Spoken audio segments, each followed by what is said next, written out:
Vine.com here. I am changing the shock absorber on the rear of a 2005 Chevy Equinox. Forget the model or engine.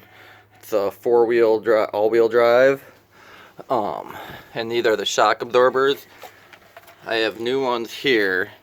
And what I was worried about is when I was taking out this bolt here, I had to remove the shield here.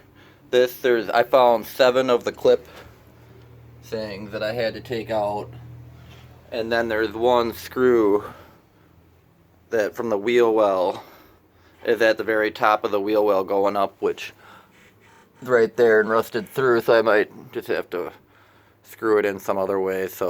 But my thing was, there was a bolt here, and if you look, there's nowhere to put a nut to get your hand to hold the nut on there to screw in the bolt. So I was like, if I unscrew that bolt, is the nut gonna drop? But the nut is on there, behind there, so you don't have to worry about a nut dropping out. So that was my thing. And then down here, yeah, you can see the nuts like welded onto there.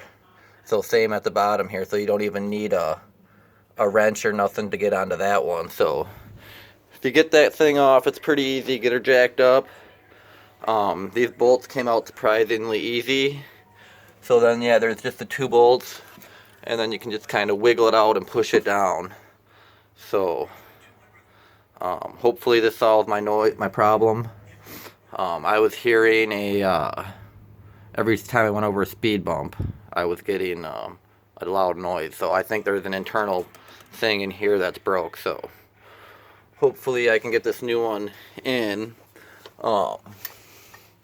Yeah, this goes to the top, but I noticed that this hole looks the same, but this top part's smaller than this bigger one here. But I think that's just structurally, I think the parts should be the same. So alright, I'm going to put the new one in, and hopefully that solves my problem.